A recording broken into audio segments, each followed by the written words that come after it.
Yep, you already know what time it is. We back in the city of Philadelphia. I'm speaking with Senator Street. How does it feel today, to be a part of the conversation? That's one thing we need in the city is time to get activated. Look, I think it's great that we're having this conversation. There got to be multiple components to this. We have to make sure there are resources available in the macro level. And yesterday we had a Senate hearings, actually by the Senate and House hearings on crime prevention dollars and making sure we can fund programs. And then it doesn't matter if we fund programs if the programs aren't touching people and if we aren't having a conversation about what needs to happen. So I'm glad we're doing this today, and I'm glad that we have so many young people engaged. And speaking about, organizations and what really matters, you all just dished out about $30 million. Do you think that that's going to be effective? I think it's a start. I think it's not enough. One thing I announced yesterday is I aggressively believe over the course of that we need to obligate $1 billion. The state spends our state budget is $32 billion a year. With you count the federal money we spend, it is significantly bigger than that. So state obligating $1 billion is not. If you did a multiple year commitment, I propose a 3-year commitment, $330 million a year for the next 3 years. We have $7 billion in reserves. So I'm quite serious. I believe that is 1/10 of the state budget. $1 billion is $1 billion is 3%. But over the course of 3 years, it's about 1% of our budget. 1%. So yeah, I think our kids are worth 1% of the budget. Definitely worth 1% of the budget. I agree with you on that. And let me ask you this: when it comes down to just talking, a lot of these conversations are just in these four walls that surround us while we're having these, type of meetups. What can we do to actually get activated and start to apply what we're talking about while we're in these rooms at these tables?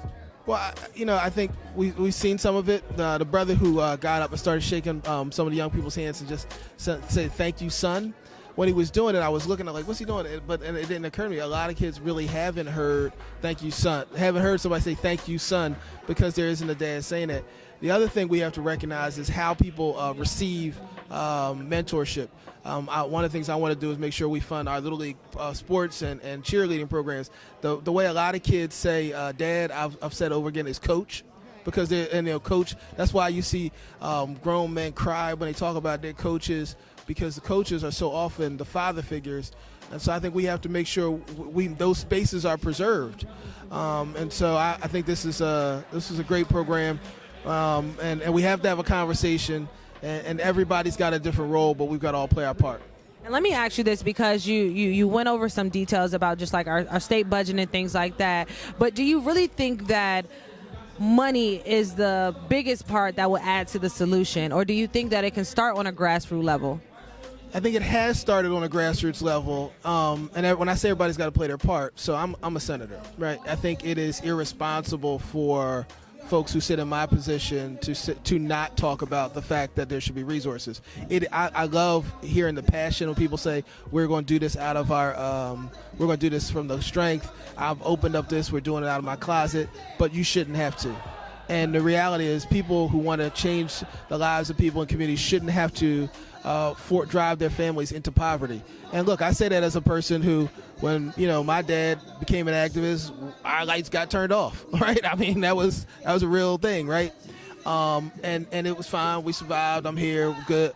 But it shouldn't be that you have to take the extraordinary step of willing to run yourself into complete ruin. And secondly, it's about scaling up effective programs. I've talked to people that say they're doing a great job with 10 kids or 9 kids or 20 kids, but then there are thousands of kids that can't get those resources. So yes, for part of what we have to do, who are legislators, is bring resources to bear. $30 million was a great start, the most we've ever done. We need to do a lot more. If you're in a neighbor, but that doesn't mean that if you're in a neighborhood, you're on a block, you can't just start with the kids on your block. You can't just begin where you are.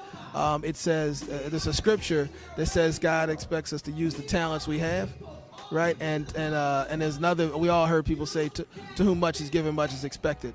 So I don't say it grandiose or arrogantly when I say we should be coming up with $1 billion.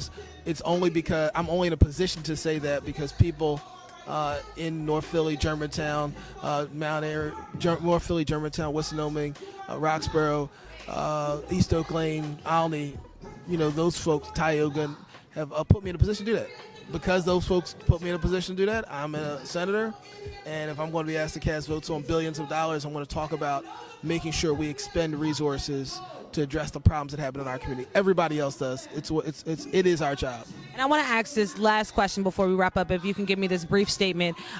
This past summer, we had a really big hiccup in the city of just understanding if we should or should not put our city in a state of emergency. And I would love to know your opinion on that. Look, declarations are nice.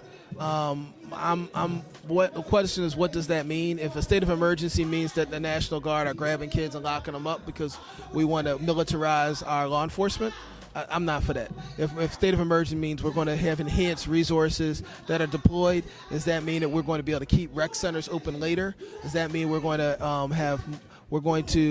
have community relations officers? We're going to have more training for PTSD because of all the overtime the cops work. Those are things I can support. So I'm not going to be for or against a blanket statement like a declaration, because that can be used in a way that can be detrimental to our young people. And yeah, we need to make sure our communities are safe. We need to make sure kids aren't getting shot, but we don't need to just grab everybody and throw them up against the wall. And we're going to end it just like that. PA State Senator Sharif Street, I truly appreciate you. Thank you for stopping by. Thank you for being a part of the conversation. And thank you for coming and being a part of the community, being a part of the community conversation. Thank you so much. This is Senator Sharif Street. Tune into Revive Radio. I can be found on social media, Facebook, Instagram, Twitter.